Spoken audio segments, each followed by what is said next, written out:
Welcome to the Geek Homeworld. I am your host, Ed, aka Savage Tech Man. We talk sci-fi, TV, movies, superheroes, and all from a geek perspective. You can find us on Blogger, Google+, Twitter, Facebook, YouTube. We're everywhere. Join the Geek Homeworld.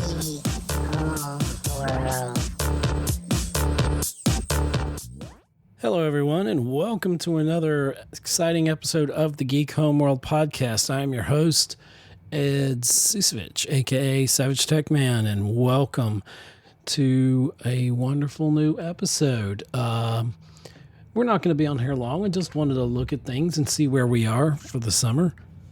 By the way, if you listen carefully, I'm not trying to keep the noises out, but there's a wonderful thunderstorm going on, and I just wanted the ambiance of that.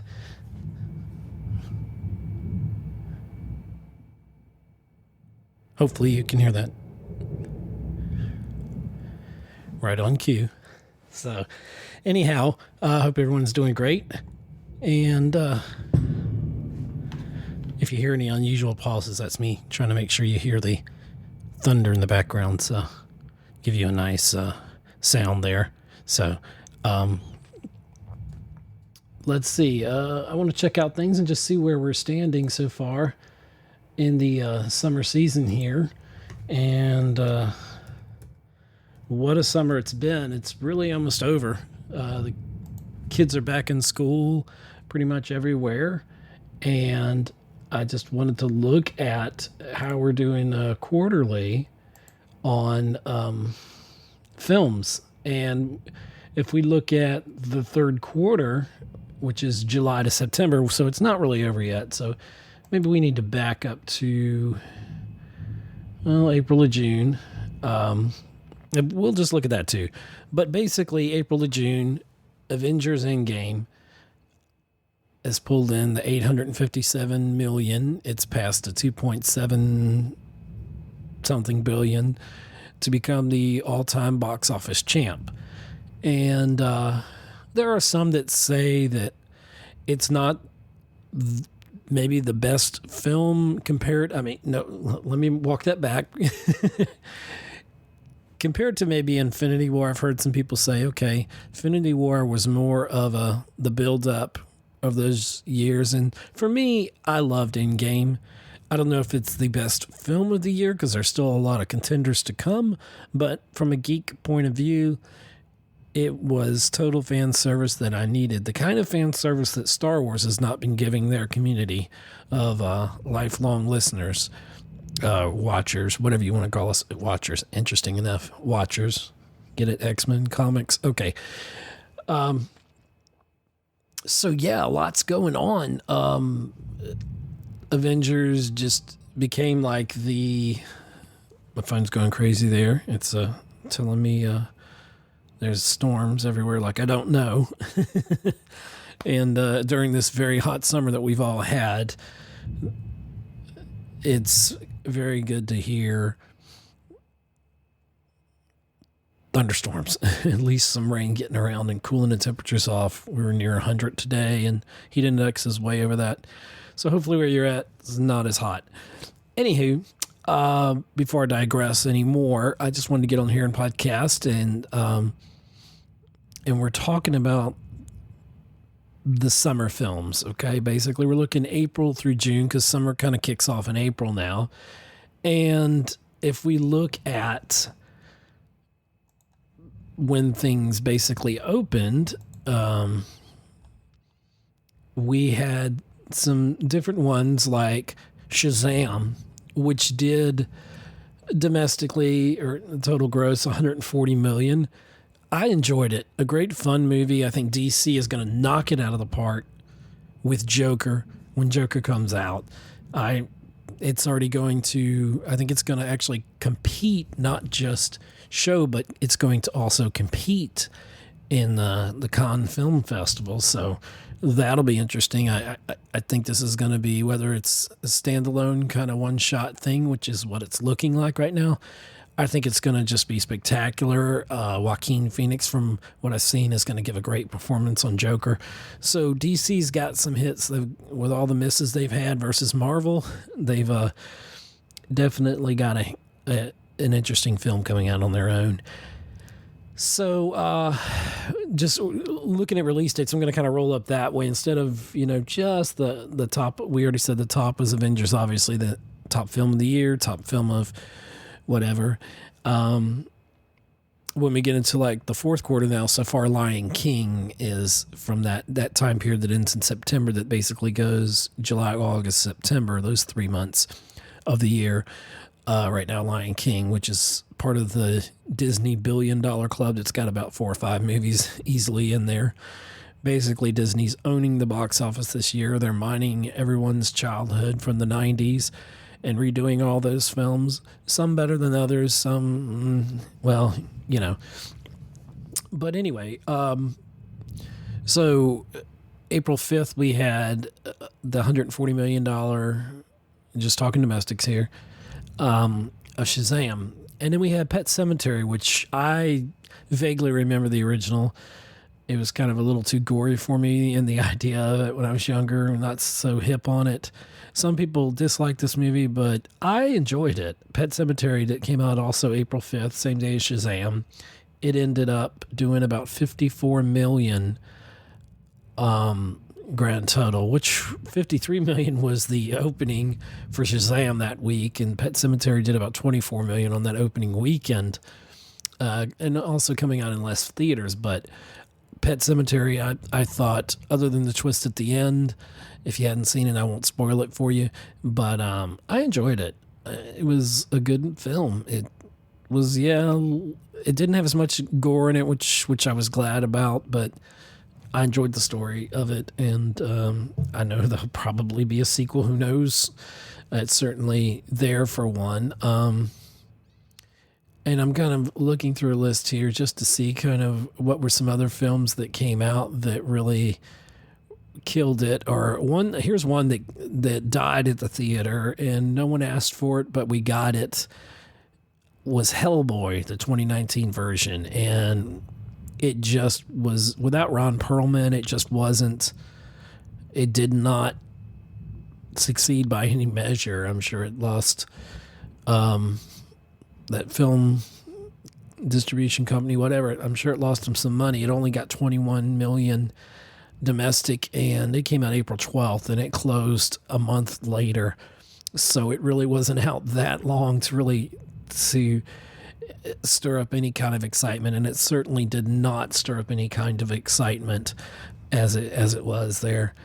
Now, there were some other films that came out, and I'm just kind of looking through the list here to kind of see ones that I found interesting that came out, and I'm into April.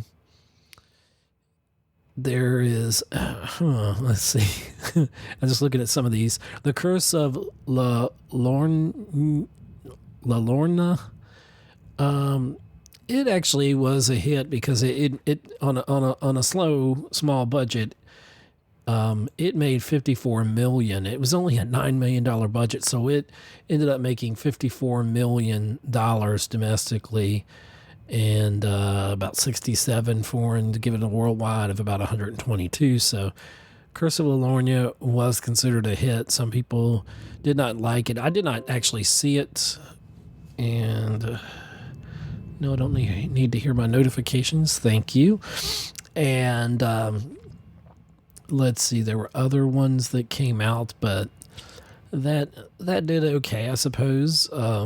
Actually did good. It made money, and so a lot of people are talking about the Disney, mainly because they own Marvel, they own everything basically, or if you're a geek, they pretty much own everything you like, and there's nothing wrong with that as long as it's done well and they honor the source material. As the thunder rolls. I almost did this podcast episode outside. We got a little gazebo out there. I was going to go remotely and sit out there, but I didn't want to brave the storm and the rain that's going on. So but it might have been overpowering. Who knows? Could have got struck by lightning. That would have been interesting, but then I would have had to upload this, so I wonder how that works out. But so anyway, a lot of people are complaining, as I was saying, that Disney is now taken over and they own the box office, and a lot of smaller films aren't getting their share. That's true in some sense, but I think it's big enough. I think you just have to look for it. But when you have something like Avengers coming out, obviously don't release your small independent film or whatever against that. Find a week that's where some of that's burned off. And a lot of people, we were worried for a while, and we said, oh, definitely out of the gate, Avengers Endgame is just going to blow it out the water and break that box office record.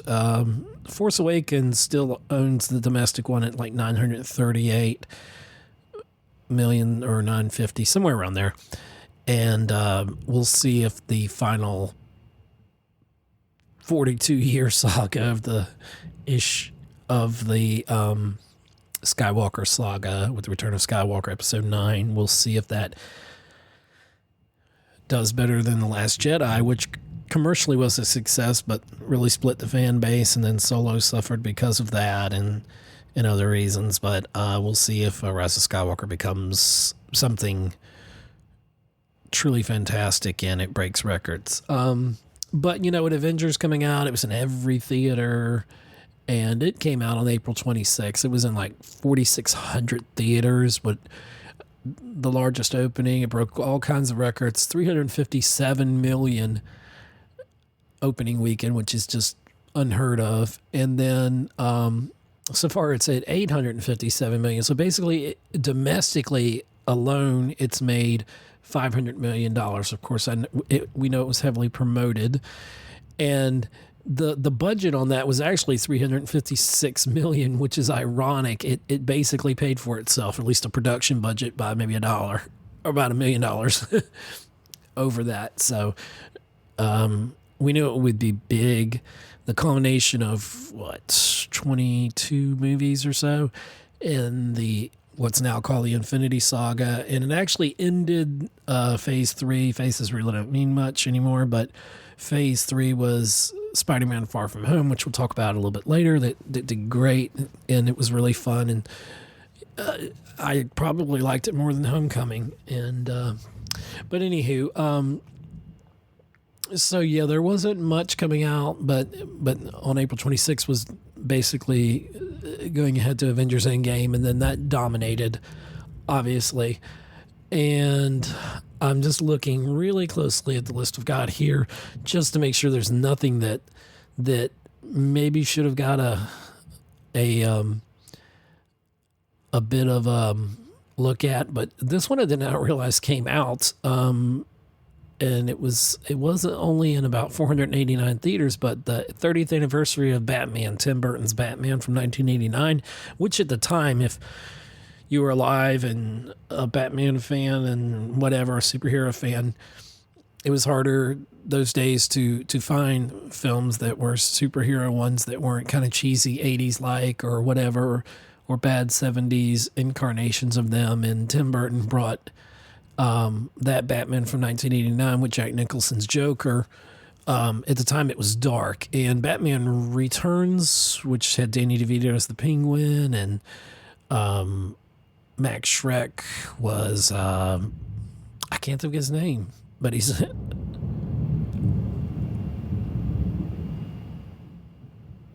I hope you heard that.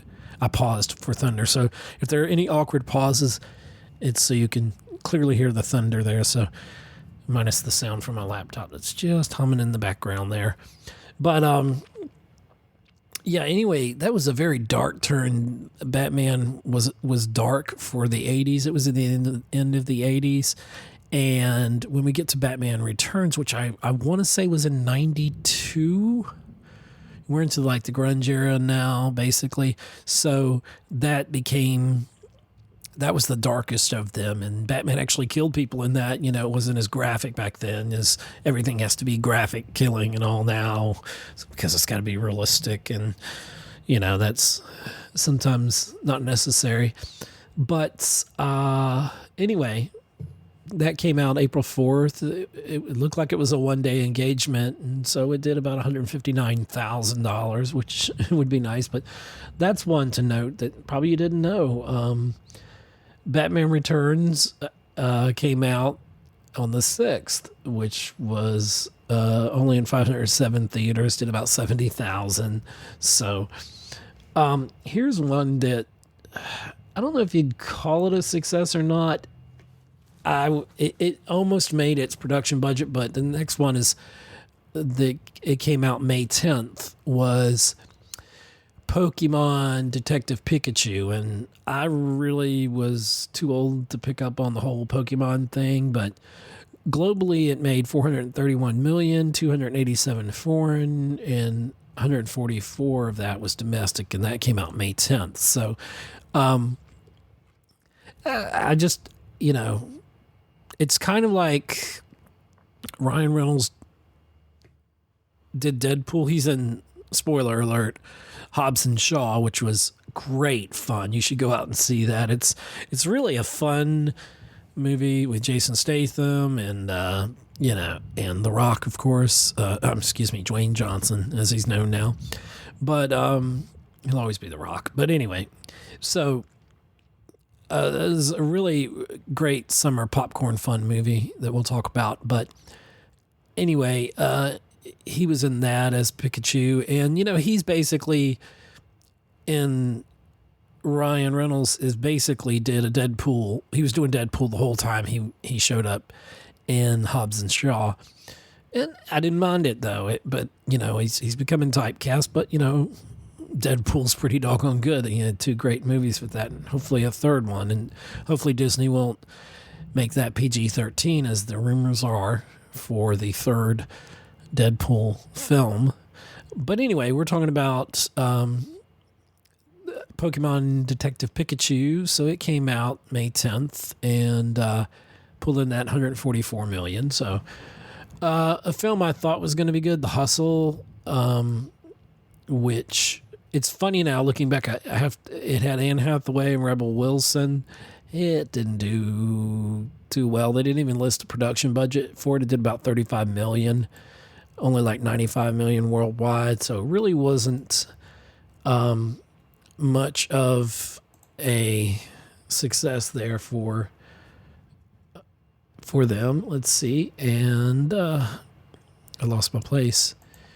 Oh, talk to yourselves while I find my place. Okay, listen to the thunder. Cue thunder.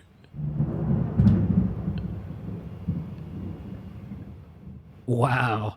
I did not plan that.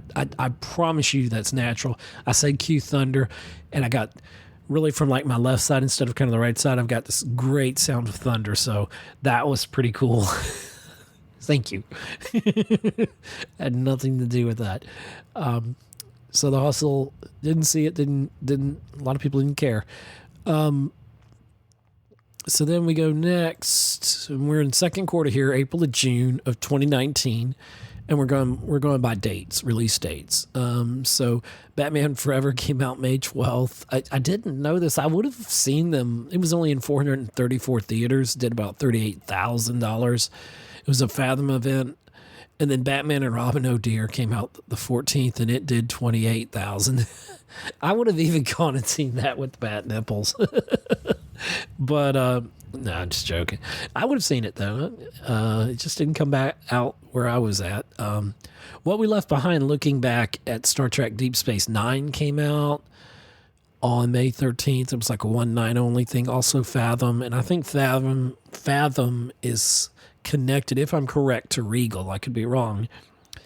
But we don't have a Regal in our city. They closed down this year, and so do not have that anymore. But I'm okay because I have AMC Plus and loving it. And so that was that. But anyway, so we're going through the list here. We get to what's probably going to be in my top 10 for the year, and I've never really been a fan of it. But John Wick Chapter 3 Parabellum, and everybody is jumping on the Keanu Reeves train. He's rumored to be Adam Warlock in Marvel Phase 4, maybe. with Guardians 3 or Phase 5. Guardians 3 probably be Phase 5 at this point, because it hasn't been announced for Phase 4.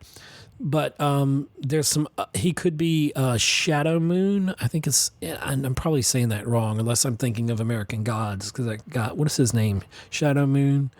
If you watch American Gods, that's actually a pretty cool, crazy show.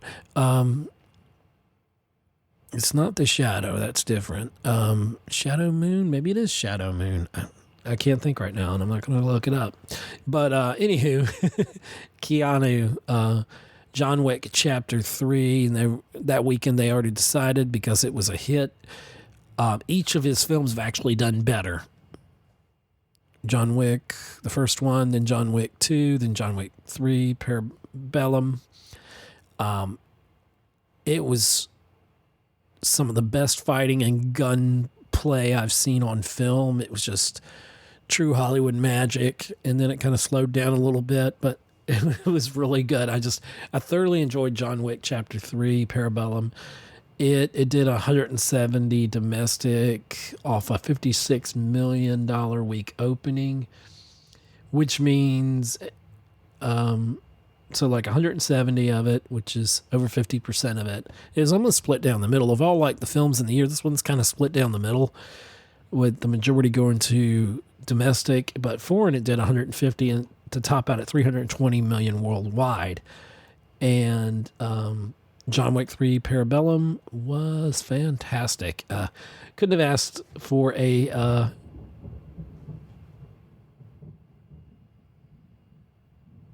did you hear that? That's cool. I love the thunder. Love the sound effects here. But yeah, you couldn't have asked for a better John Wick film. They just seem to keep getting better. I'm now a John Wick fan. I wasn't really a John Wick fan after I watched the first one and they killed the dog. And it was a beagle. Oh dear God, I couldn't deal with that. And so 2 was big time revenge, and then 3 was just really just over the top, and I just loved it. It was just great. But let's see, what else came out after that? That was any kind of good, or made an impression. There's this movie called Aladdin, part of Disney's. I want to say, yeah, it's $1 billion club. It's done worldwide just over $1 billion, like 1.3 billion, 352 million so far domestic. 682 foreign, to give a worldwide of $1.35 billion. 1.35, yeah, billion dollars. 1,035 million and some change. I did not think Aladdin, which now they're talking about Aladdin 2 possibly. And I didn't think this movie would do that well. I thought this was going to be a big bomb. And then the people that are haters on Disney for what they've done with Star Wars and pushing the social justice thing too far as they see it, would have jumped all over it and said, oh, see, it's a bomb, see. But honestly, I enjoyed Will Smith. He was not Robin Williams. He was not trying to be Robin Williams. Had he tried that, it would have been impossible, and people would have saw the film for that. But saw it. They would have not seen the film for that reason, but they would have seen that Will Smith was trying to copy Robin Williams, and he wasn't. He did a great job on his own. But honestly, the lady who played Jasmine in there, was it Naomi Scott? I'm not sure. Beautiful thing. There are parts of this film, I don't know that it's going to go in my top 10. I hadn't decided that yet for the year, but I enjoyed it. And I thought the effects after the initial shock and awe or whatever of, this looks weird when they showed what Will Smith looked like. But it worked in the film, and his charisma, he can definitely carry a film. Guy Ritchie directed it. So, people are responding to it, and it wasn't a terrible movie, but I would have called it Jasmine. And there are complaints that maybe Scar really, he was not like, is it Jeremy Irons? Forgive me if I'm wrong, who played Scar originally, and he did such a great performance. And in a true animation, you can really go that extra bit, that extra mile, whatever, with the performance. And well, he did a better job than this Aladdin, the Scar in this Aladdin, in my opinion. Anyway, that came out May 24th. So, we're getting into the big part of the summer season here. And this one of the best films of the year that I did not get to see. And probably because I was watching Aladdin and other things, and probably still watching Avengers and everything else. But Booksmart. And they have nothing listed for foreign markets, so I don't know if it just played here, but it only did 22 million and no budget listed. Came out May 24th, United Artists release with director Olivia Wilde, Will Forte, Lisa Kudrow, and Jason Sudeikis. I can never say it right. Sudeikis. Anyway, and produced by Megan Ellison. Excuse me. But Booksmart was it'll probably end up in a lot of lists for one of the best films of the year. And it was just a film that got buried. And it's one of those films, when you've got all these tentpole releases, $billion films coming out, and that's part of the criticism against Disney is that, they're not putting out. They're putting out quality. They're doing great. I mean, special effects, everything like that. Stories are good and solid, and but like a film that's just kind of small and just has a lot of heart. That's what Booksmart apparently was. Now, The Boys is on. What is that on it? Is that Amazon Prime? I know I'm getting these services wrong because there's so many services now that are putting out good content, but I want to see The Boys. It's a very dark version of, I would say, Watchmen in a way. It's kind of like the bad Justice League, but what makes me go on that tangent talking about that is Brightburn, that I wanted to see and I didn't get a chance to go see it. I didn't have the time, but it was out for about a month. It did 17 million. And it's basically Superman Red Sun. If you've ever read that graphic novel, or if you haven't, you should. I highly recommend it. It's called Red Sun. And it's basically if Kal-El, who became Superman, Clark Kent, if he would have landed in Russia in Red Sun. And if you watch Supergirl, they did that this past season with Supergirl. Call it Red Daughter, essentially. But Superman would have grown up with a different view of the world, if he would have, because it would have been during the time of U.S. and Russia not in great, standings together. So you would have seen a version of Superman as this. This is just like evil Superman. There's just no way to say it, but that's what Brightburn is. and Red Sun to an extent is the same thing, but he was fighting more for what the Soviet Union or Russia or whatever at the time in the story, fighting, with their beliefs. Those were the beliefs instead of American beliefs. So very interesting kind of what if, and a very good read if you're into a good graphic novel. But Brightburn is essentially that. It's left open from what I understand, and I intend to see it. It'll probably be on streaming somewhere, but it ends up with basically opening up a sequel to maybe a whole universe of people. So it was made on $6 million, and it made 17 domestic, 15 foreign, 32 million worldwide. So when,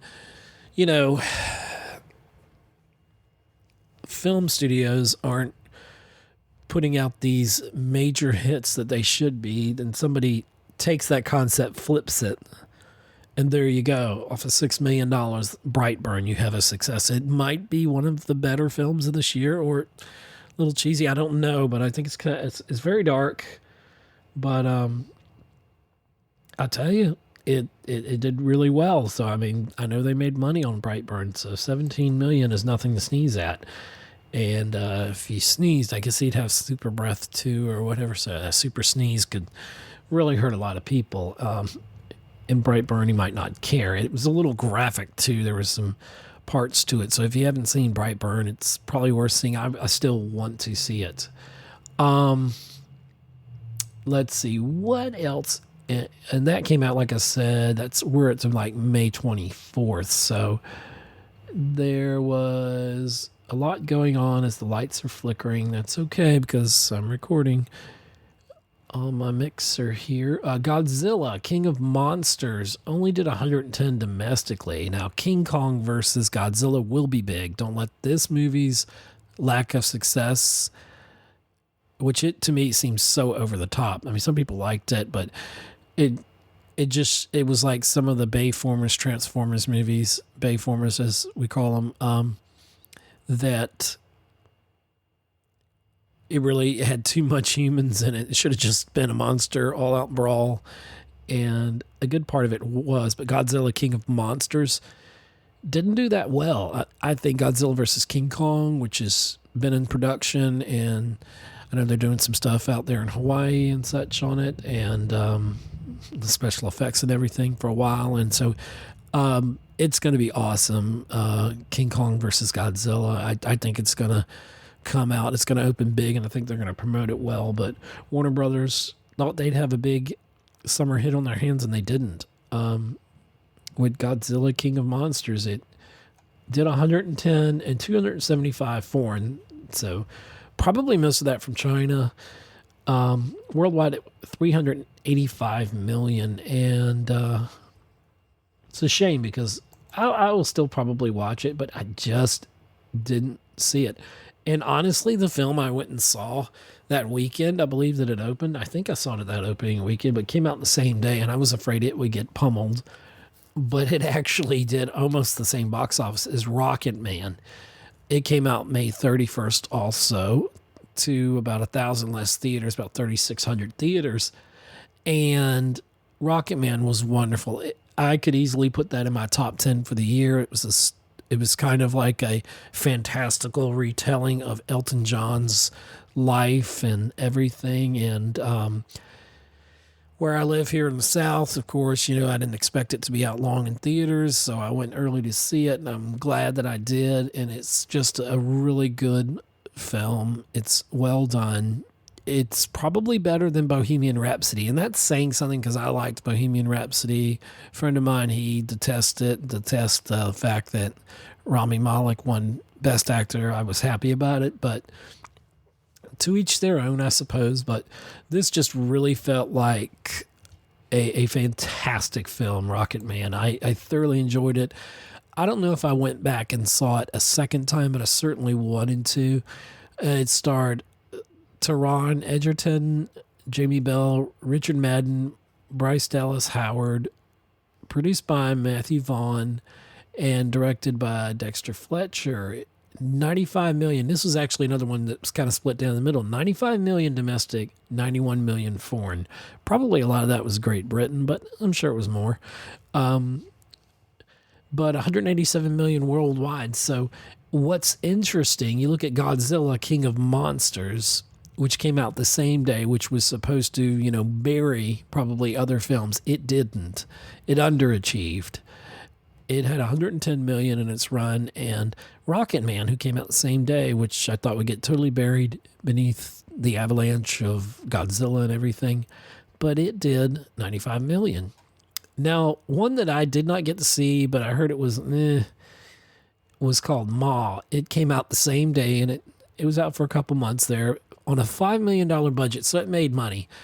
And domestic total, 45 million, foreign 15 million for 60 million worldwide was Ma, and it said "Get home safe" is what it said on the poster.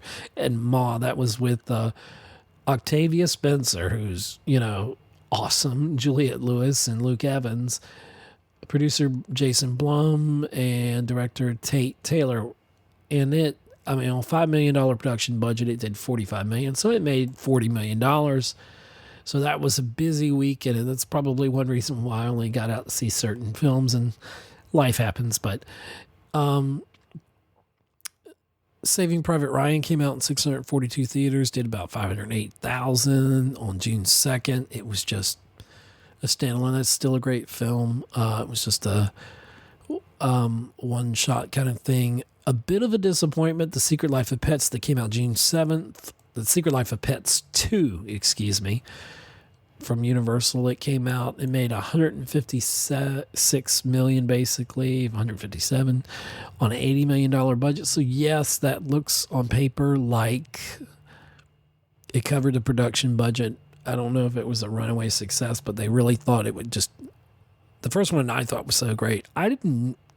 This one, if I saw it, I saw it. I mean, I said I wanted to see it, but I never got to see it. But The Secret Life of Pets 2.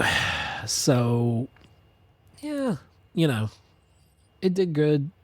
It made money, but it was underwhelming. Now, June 7th, I did go see this film, and I wanted to do a podcast episode, but there's been a lot going on in my life and with my radio show, Savannah on Film, that I do. But anyway, lot of stuff going on in life. So it's been a crazy kind of summer. But anyway, Dark Phoenix came out, and Disney is blaming... They haven't blamed this movie outright, but everybody panned this movie. I saw it.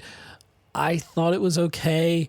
I think it's a victim of circumstance, basically. It came out, it had the same ending as Captain Marvel, and they kind of changed it. It got pushed back. There were reshoots that cost millions of dollars, and it's sad to see that almost 20 years of X-Men that Fox did die on a whimper. A lot of people didn't like X-Men Apocalypse that preceded this, which, if you follow the line of those films, Days of Future Past was one of the best ones. X2 was, some still say, the best. X-Men United, the second film. So there were highlights and lowlights. I don't mean to say lowlights. So there were highlights and not highlights, non-highlights, I guess. In the X-Men franchise, when you get into the group with First Class, this was their fourth and final film, and I like the cast. I didn't like some of the things in there. I think they tried their best, Dark Phoenix, but it was just a mess, and it kind of shows by the fact that it barely did anything on the box office thing. It was the lowest grossing in the X-Men franchise, $65 million. That's the lowest opening, but the lowest overall. 186 foreign, so it did 252 million. They didn't list the budget. The budget, because of reshoots and everything, was probably over 200 million. It would not surprise me.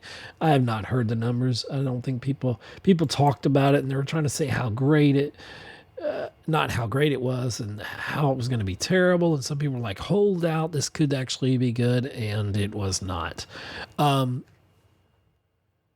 Had I podcasted or been able to podcast when I saw it, I really was going to do an episode in defense of Dark Phoenix. And this is a thing. Even with Star Wars, and Star Wars is a little different, but even when a film is bad, I can still like it. A lot of people dogged out The Last Stand, but at the time with the technology, that was the way to do the film. And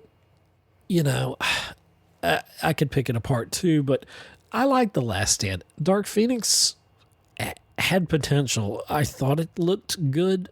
I thought the visuals and stuff that were fine, but some of the performances and the characters, they really didn't build it up enough why you would care, and kind of felt like it was the end of the road. And I kind of feel like people were jumping off ship or being pushed off the ship or whatever, or now part of a Disney ship. And so, this sputtering, you got to put it out, try to make some money to recoup your losses, and that's why they put Dark Phoenix out. And plus, I mean, there were people that were proud that worked on it. I'm sure.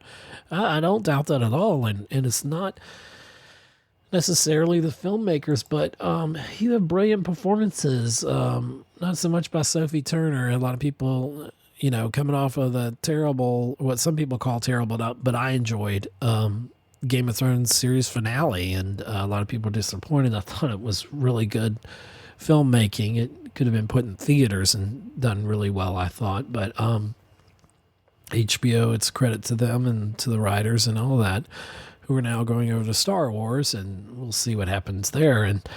But Simon Kinberg, he was the writer and director of this, and he kind of came out, and I don't know if I think he kind of apologized and said, "Hey, I'm sorry, didn't do so well here." And James McAvoy's always wonderful. Michael Fassbender did a great Magneto. They both did their parts well. Jennifer Lawrence came back, but, she really didn't want to come back. But as a favor, she came back. And, she became more woke, I guess, as we say now.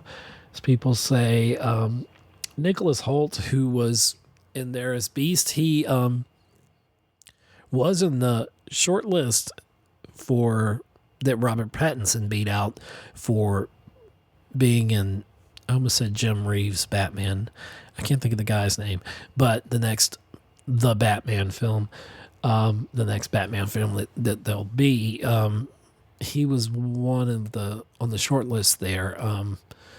And we had Ty Sheridan, Cody Smith-McVie, Evan Peters, Quicksilver, and Jessica Chastain was in there. Originally, she was supposed to be, should have been the Shi'ar, to be honest with you. They should have brought the Shi'ar in, and it could have gone way intergalactic with this. And who knows, had things been different, there might have been another one, and I doubt it, though. But and we probably didn't get Onslaught. I thought this was going to be Onslaught, which should have happened after Age of Apocalypse, or, they could have done something, but that kind of those comic ships have sailed, as far as I know, unless Marvel, Disney owning it all, Marvel, unless they bring their A game and show me something like that brings in the Fantastic Four or something, I don't know. That would be fun. It could be fun. Anyhow, so just a mess of a movie. Disney recently reported that they lost money in their third quarter. Part of what they're not really focusing on is the fact that Galaxy's Edge that opened in Disney in Anaheim, Disneyland, underperformed. I hear it focuses more on the newer characters and less on the older characters, even though you get in the simulator of the Millennium Falcon. If I ever get a chance to go out there and see it, I will see it. But August 29th, I believe, it's opening in Galaxy's Edge is opening in Disney in Florida, Disney World. So will I go see it? Heck yeah, I'll go see it. It's Star Wars, and yeah, I'll sit in the cockpit of the Millennium Falcon. I'll enjoy it. But there's a lot of people out there saying, hey, look at that. That's what's causing your big loss. And Disney said that some of the press releases say that the reason Galaxy's Edge didn't take off is a lot of people. Well, I think for one, people were about to go back to school, probably end of summer vacations, But what they're not saying is the fact that Galaxy's Edge kind of happened when that a lot of people, Disney was trying to say, that a lot of people did not go and see it because they anticipated there'd be such a big crowd for it. And then I don't know how true that really is in reality, but I know that Disney's did an about face and kind of, from what I understand, barked at Fox and said, hey, when we bought you guys, you were doing well, and then we get you now and look at this, and Dark Phoenix kind of contributes to that. And so what a dismal box office performance for a film that should have really capped off 19 years. And had Disney had more control over the whole marketing of this film and involvement in this film, it could have been something really, really good. I did not hate it. I don't know if history will say it's the worst one, but I don't know. Dark Phoenix, anyway. Probably spent too long on that, but that opened June 7th. I don't know. It just could have been better. So I'm looking now for other films. Another bomb, and Chris Hemsworth is a funny guy.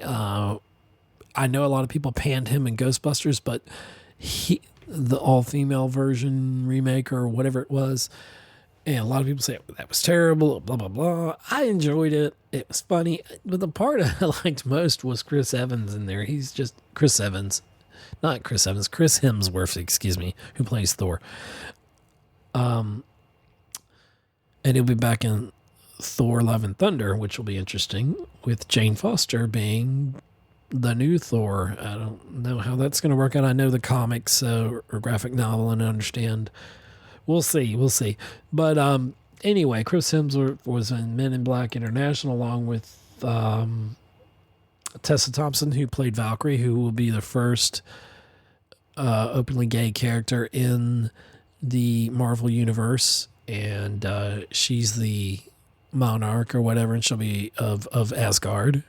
As we saw in Endgame, Thor turned over the throne to her, essentially, and is going to hit with the Asgardians, and I wish they would call it Asgardians of the Galaxy. So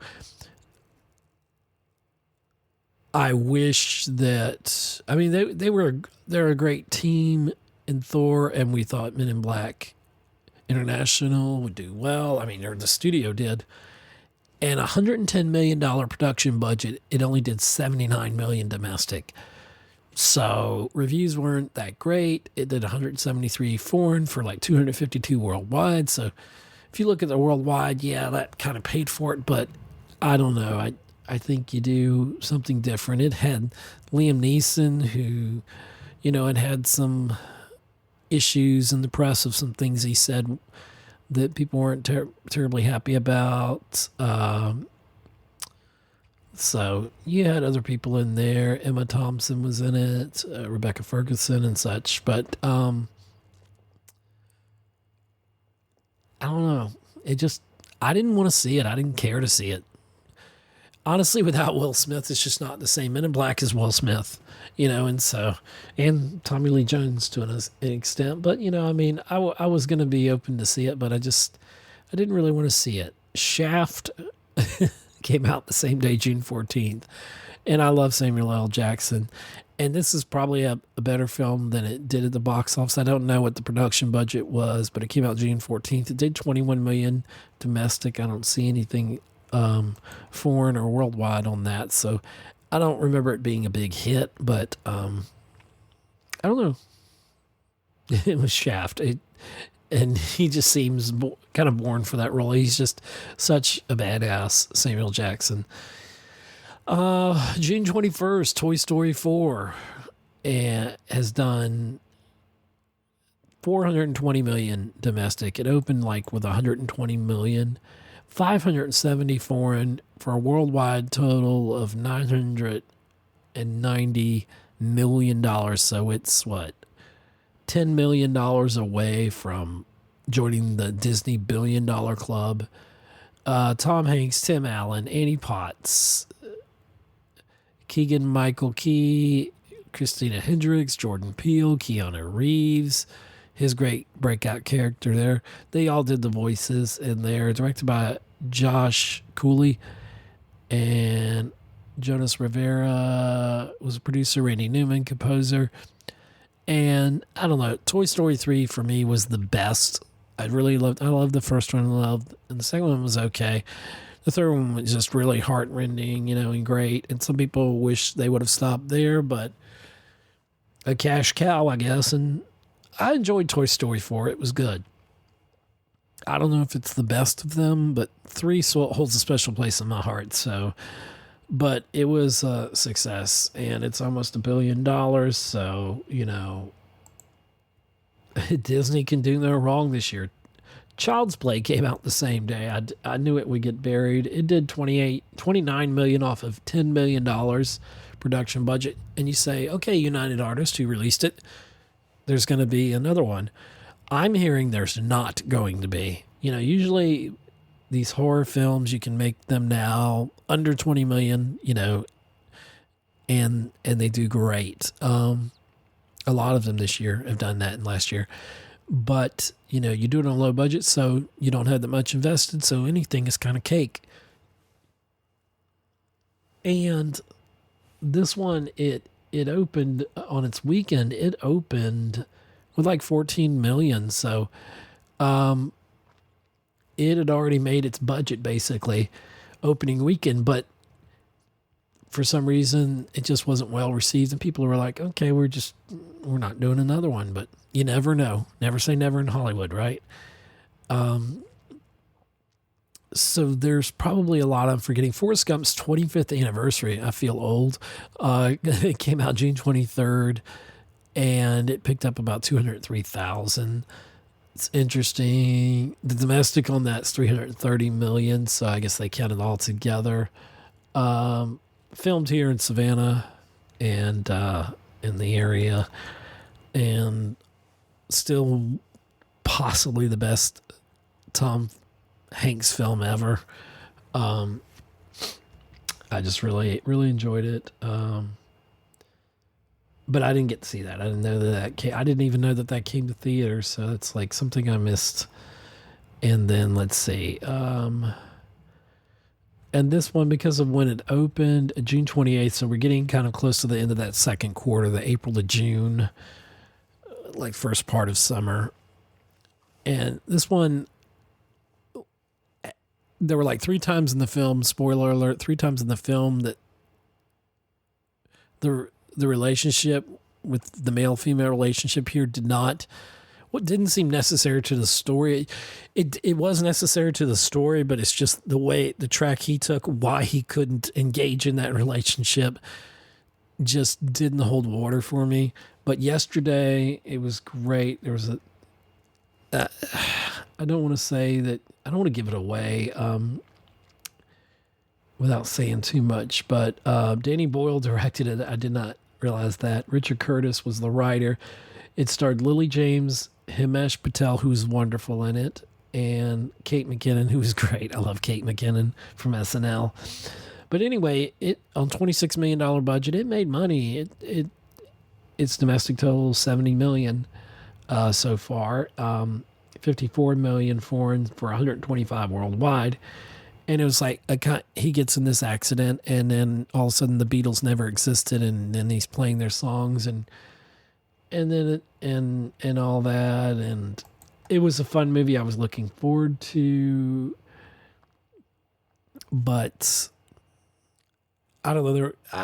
I think I had higher expectations for it than there were, but I still enjoyed the film. Yesterday was a fun, escapist kind of film. I enjoyed it. Came out June 28th. And there's some other ones. I know I'm missing a bunch of things here. Well, as far as I could tell, but that's box office wise. Now, if we kind of look July to September, and I'm recording this like August 14th. So if we continue on, now we kind of get into what is like the third quarter, but also kind of part of where we shift from the summer films into the fall films, which is traditionally more when you start seeing the Oscar-worthy contenders, the more serious films, or the films that are, become big. Scary Stories to Tell in the Dark. A lot of these came out on the 9th. There was a lot of releases. Excuse me. Am I doing the right? Let's see. Oops. I jumped ahead of myself. Okay. So we're in the July to September third quarter. Spider-Man Far From Home, July 2nd. So basically, your Labor Day movie. Spider-Man Far From Home was a home run. It's in the $1 billion club. It's almost 1.1 billion worldwide. 370 million domestic, and foreign was 726 million on a $160 million budget, coming off of Avengers Endgame, essentially ending phase 3 of the Infinity Saga with Marvel. So it ends up being it was a fun movie. I saw it at least 2 times that I can remember. So I enjoyed it. I like the fact that it was a lot of people are saying, no, don't make him into the next Tony Stark. And I agree with that.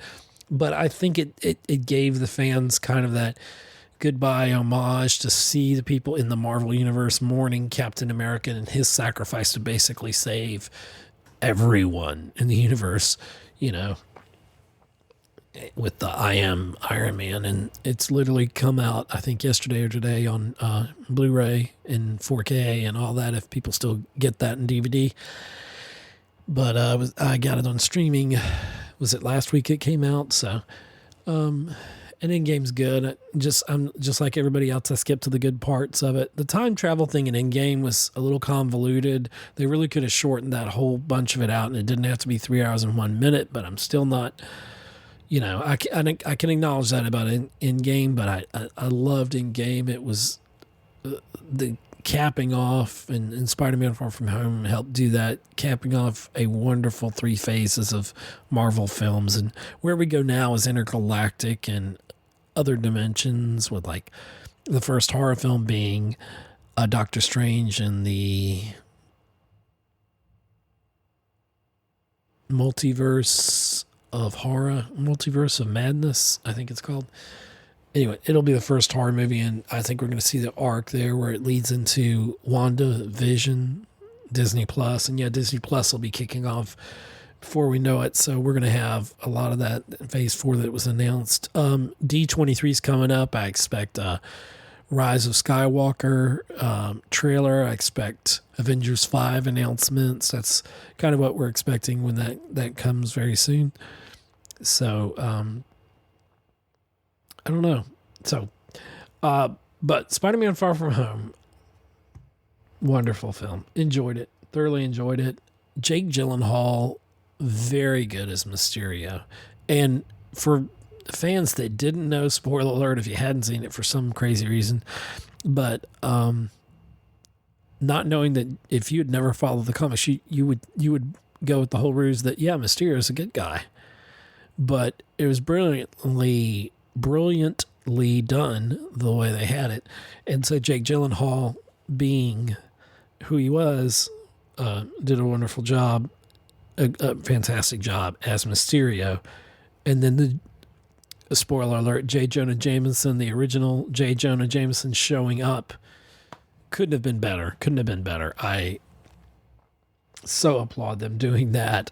The actor that did that, Lord, I can't think of his name, but Tom Holland has just become the best Spider-Man.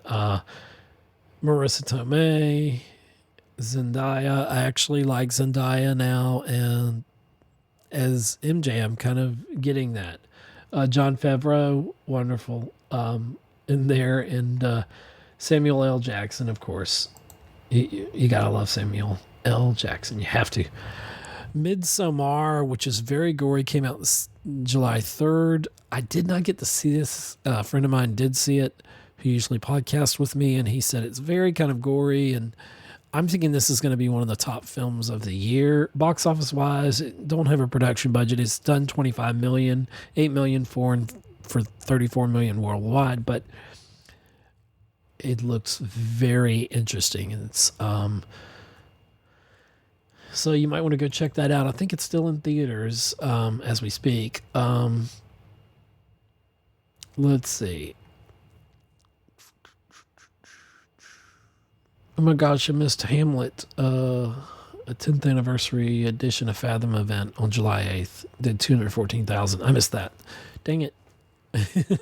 I would have seen that. We don't get everything here where I live. Stuber came out July 12th, along with Crawl. Crawl is kind of the one that people have said is really good. It does what it's supposed to do. It doesn't overthink it. It's about an alligator and a hurricane or a big storm or whatever. So it's done 38 million on a $13.5 million budget. So it's been a surprise. Stuber, kind of a disappointment. I don't have a budget for that, but it's 22 million domestic, only 8 million foreign for 31 million over. And Dave Bautista, not good for him. And Kamal Najani, I hope I'm saying that right.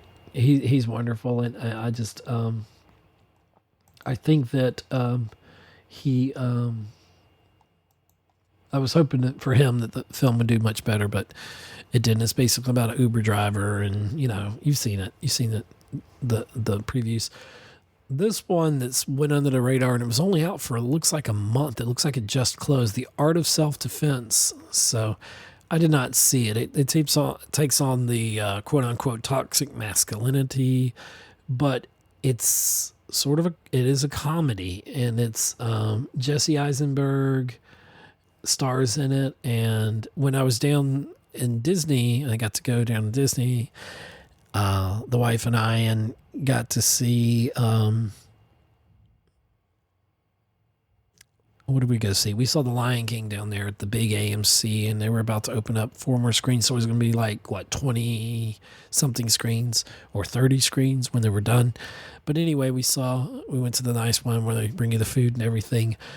And it was really nice. And anyway, I saw this, what is The Art of Self-Defense that was playing? There was like the only other film besides Spider-Man Far From Home that was playing. And because almost everything was Lion King, obviously, because it was the release date of that. So wanted to see The Art of Self-Defense. I didn't think it was playing here, but it did, and I may have missed it, so doggone it. But I hear it's actually a really good film. Might be one of the better films of this year, and so I know Jesse Eisenberg will take a hit. A hit meaning a success or whatever, so he would need one of those now. The Lion King came out July 19th. $1 billion easily. 1.3 as we're counting, almost 480 million domestic, 863 foreign, worldwide $1.3 billion. I don't think it was as good as the original. There were some things that changed. I enjoyed it. I had a little bit of problems with the photorealistic graphics. People can't decide whether this is animation or this is live action. It's not really live action. It's kind of more animated. So I kind of expected that The Lion King would be, if it wasn't Avengers Endgame, it would be Lion King would be top box office. So it's still kind of going its way, and but it's been a big hit, and I enjoyed it, but there were things about it. I think Seth Rogen stole the movie. I really did. I know they went with the more authentic ethnic cast, which was great. I think there were great performances all around. I just like Timba and Pumbaa, is that their names? I forget. They're always funny. And then John Oliver is the little bird. I forget the bird's name. And I don't know. So I'll just always like the cartoon more. I wasn't a great Lion King fan, but I can understand people growing up on the cartoon and then seeing it. Like growing up on all that, Aladdin, all these things. We got Mulan coming soon. So I can understand, that they're basically bringing their nostalgia to the big screen. So, I mean, Disney, if anybody can do it, Disney can do it. It started with Cinderella, all these retelling of films, and basically I didn't expect that Disney would dominate so much. I don't think anybody did. All these billion-dollar films, but it's what people want, and it's safe. But in the film industry, you don't need to always be safe, because safe isn't always the best. It isn't the best quality. It's not so much quality, but quality and the quality of the script, of the idea, so, I'm not trying to knock it or anybody that liked those films, but I'm just saying it's a little different. It's just, it was okay. Lion King was okay. It didn't blow me away. I thought it was good. You know, I was singing along. I was having a good time. Don't think I wasn't. And I'm not hating on Lion King. I just, some things are hard to translate from the cartoon to that. And I know it wouldn't, they tried to go frame by frame on a lot of things. And like somebody said, if they didn't get the beginning song, you know, when the sun's rising, if they didn't get that, the Weema went in the jungle, whatever it's, you know, if they didn't get that right, then it would have been wrong. They would have walked out of the theater, but they did a good job. There were some things like with all the animals lining up and dancing that's kind of like, you know, if you're trying to do this realistically, of course animals wouldn't do that, but they kind of did in a way. So, I mean, I give them credit. I mean, it was a beautifully done film, and it's scary how photorealistic some of this technology has gotten on screen. So, it was wonderful. Glory came out July 21st, the 30th anniversary. That was filmed here in Savannah. It picked up another 150 million. 100. That would have been nice if they did that. 150,000. So that's kind of what's going on, and that's what we got. And so there's other films that are out now that are coming down the pipeline. So anyway, just want to make sure that I got a chance to podcast here with you guys. Please let me know what's going on. If you want to hear me on a regular kind of basis, I'm on Savannah on Film, which is on www.wruu.org.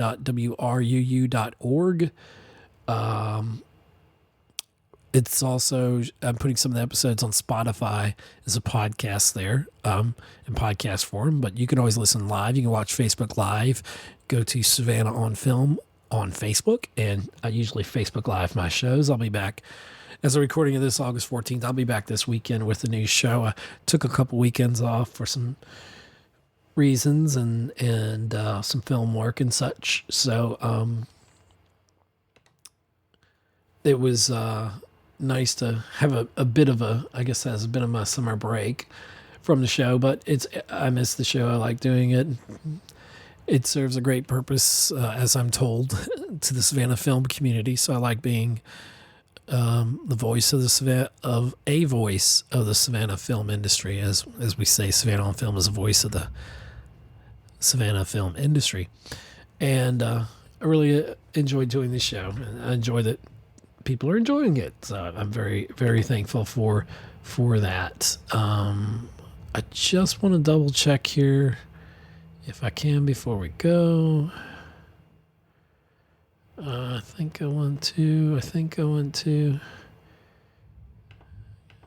just making a few clicks here. So talk amongst yourselves. As it sounds like the thunderstorm's still going in the background. So I want to appreciate the man up above for providing, even on cue, providing that wonderful background thunder for us. I'm just double checking here to make sure I hadn't really missed anything. August 9th, Door in the Lost City of Gold. Don't really care. It's done. It did like 22 million. The Kitchen, I heard, I wanted it to do good with Tiffany Haddish and Melissa McCarthy. Love them both. And got terrible reviews. It's not done well at the box office. Not so good. Angry Birds is just opened.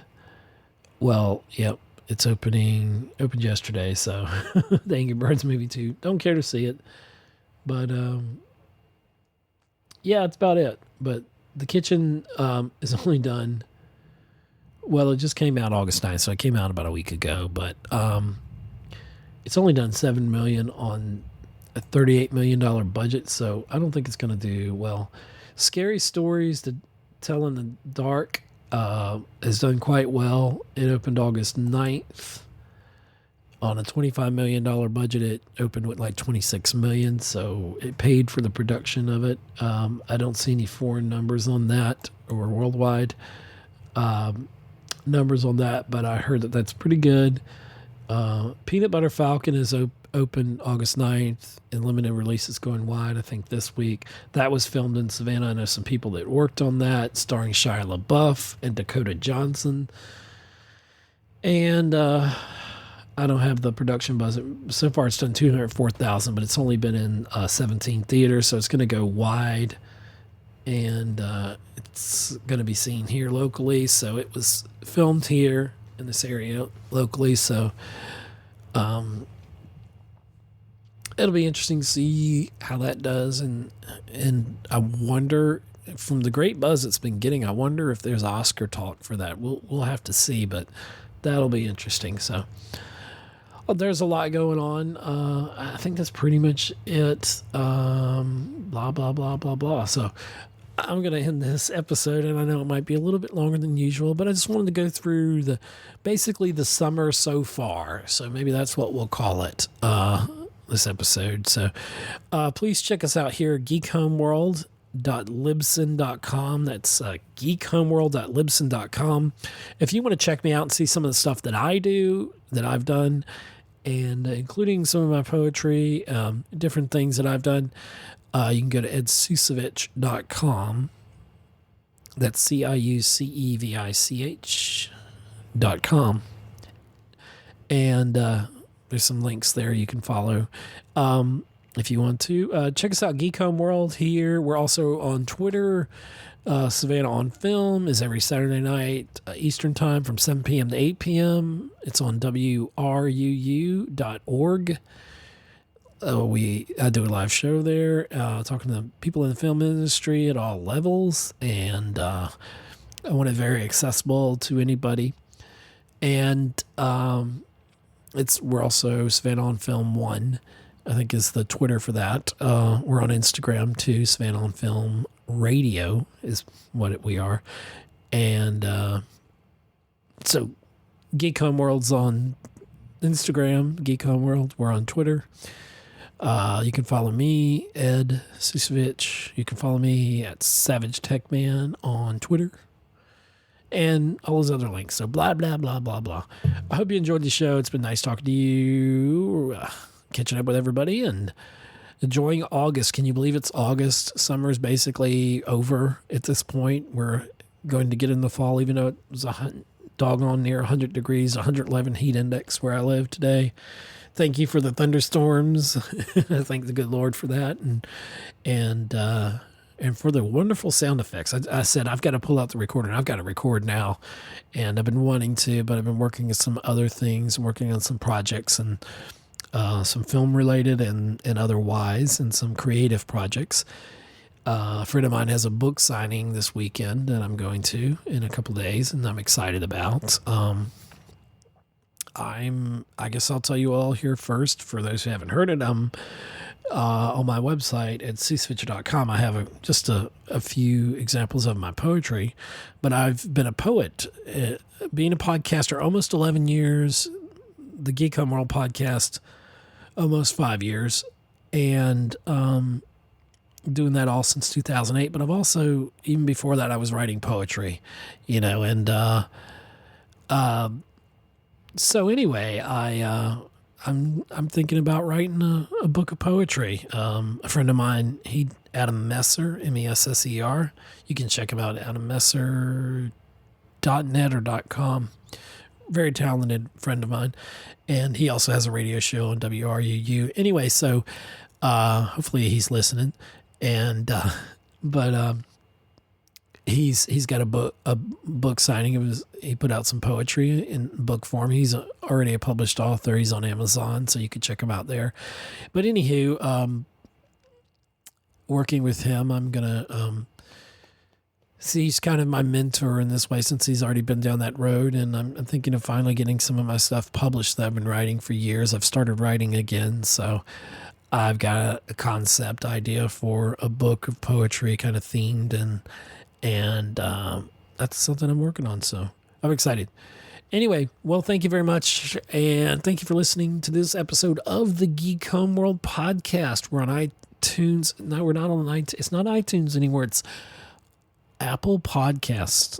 And I had to go into my Libsyn account there, where at geekhomeworld.libsyn.com, and I had to make sure that I was in some of the right categories, because if you've got a podcast, you might want to check that out and make sure that your categories haven't changed, because they rearranged the categories for some of the podcasts. I did one called The Quotables, and also did one called a Digital Man Cave Podcast, which is a lot of fun. And I had to go in there and change some of their categories. Those two podcasts are no longer, they're still available. I just don't do them anymore. Geek Homeworld's my podcast. But anyway, so I got a lot of things coming. Geek Homeworld's also on YouTube. I'm trying to build that channel. I'm trying to work up to, if anybody out there wants to send me a nice camera so I can record some video. I'm working on different ways and talking with some friends. Maybe they'll help me out. And I'm building my studio here.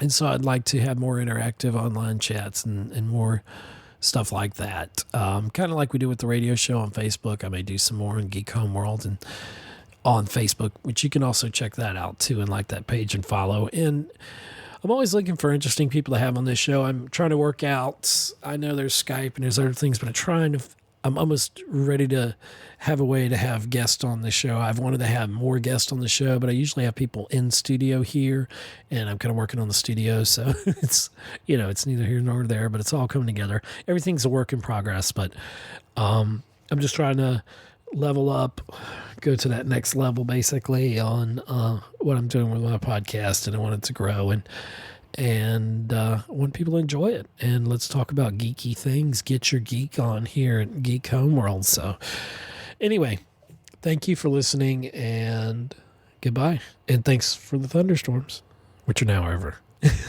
All right. This is Ed Seasfitch, a.k.a. Savage Techman, signing off for this episode of the Geek Homeworld podcast. Thanks for listening to another episode of the Geek Homeworld with your host, Savage Techman. You can find us on Libsyn, Google+, follow and interact with us on Twitter, like us on Facebook, listen to us on iTunes and leave a review, subscribe to us on YouTube, read our thoughts on Blogger. See you again on the Geek Homeworld.